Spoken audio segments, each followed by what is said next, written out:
Exercise 23 CBSE class 11th। Topic है आज का इलिप्स, जिसका फर्स्ट क्वेश्चन ले रहे हैं। Find the length of major and minor axis, coordinates of the vertices, coordinates of the foci, eccentricity and length of the latus rectum of each of the following ellipse. इसमें हम देखेंगे first से लेकर 12 तक question एक जैसे हैं, तो आज हम फर्स्ट क्वेश्चन का वीडियो आपको बना के दिखा रहे हैं। फर्स्ट क्वेश्चन है x²/25 और प्लस y²/9 इक्वल टू 1 है। तो इस इक्वेशन को सबसे पहले हम लोग ट्रांसफॉर्म करेंगे। इसको हम लोग, मैंने आपको दो फॉर्म बताई, एक है x²/a² और प्लस y²/b² इक्वल टू 1। तो इस फॉर्म में इसको हम लोग सबसे पहले ट्रांसफॉर्म करेंगे।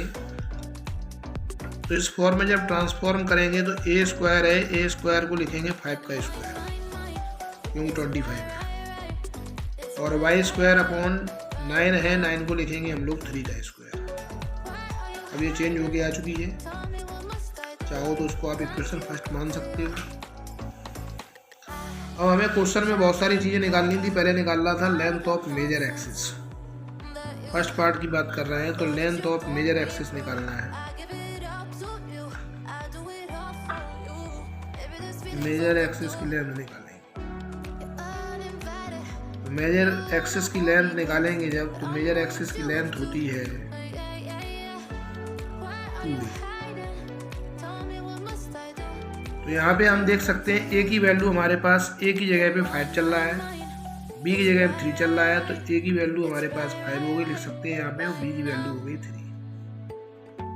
तो 2a किया तो 2 इंटू a की वैल्यू जब 5 रखेंगे तो 2 5 जा 10, और कोई भी आपको यूनिट नहीं दिया गया है तो आपको 10 यूनिट्स लिखना है, क्योंकि यहाँ आपको मीटर सेंटीमीटर वगैरह लिख के नहीं देगा।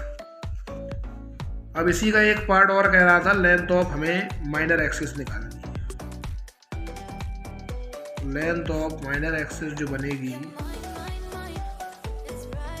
माइनर एक्सिस की लेंथ हो जाएगी 2b।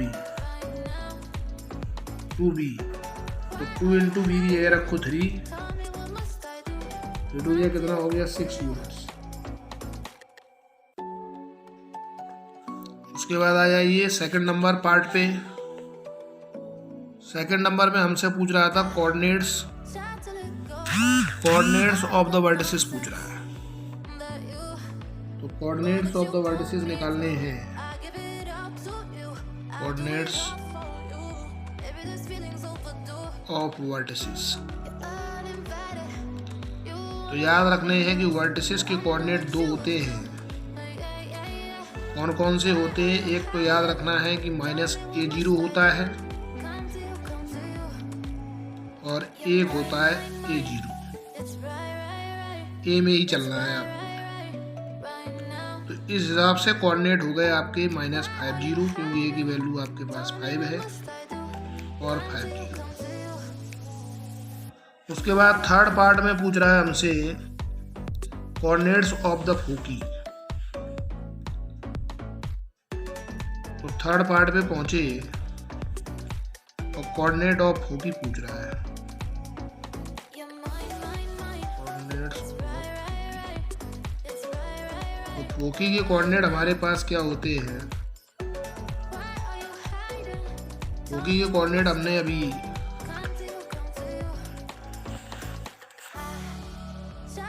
कोऑर्डिनेट्स ऑफ फोकी जो होता है -c0 और c0 होता है। तो हमें c निकालने के लिए एक फार्मूला मैंने बताया आपको, c² = a² - b² लगाना है। और a² करेंगे तो 5 का स्क्वायर 25, और 3 का स्क्वायर 9, 16 का स्क्वायर रूट जो निकल के आएगा वो 4 निकल के आएगा। तो फोकी के कोऑर्डिनेट क्या बने आपके पास? -40 और 40। उसके बाद हमें निकालना है इसमें इसेंट्रिसिटी। पूछ रहा है इसेंट्रिसिटी कितनी होगी। तो इसेंट्रिसिटी का फार्मूला इक्वल टू होता है सी बाई ए, और सी की वैल्यू है हमारे पास 4 और ए की वैल्यू है 5। 5th नंबर में क्वेश्चन पूछ रहा है length of the latus rectum. तो लेंथ ऑफ लेटस रेक्टम निकालेंगे, इसका फार्मूला होता है बी स्क्वायर बाई ए, और 2 इंटू बी स्क्वायर की वैल्यू डायरेक्ट लिख सकते हो 9 या 3 लिख सकते हो, और अपॉन में ए की वैल्यू आपके पास 5 थी। 9 2 हो गया 18 अपॉन 5 का डिवाइड करोगे ये बनेगा 3.6 यूनिट्स।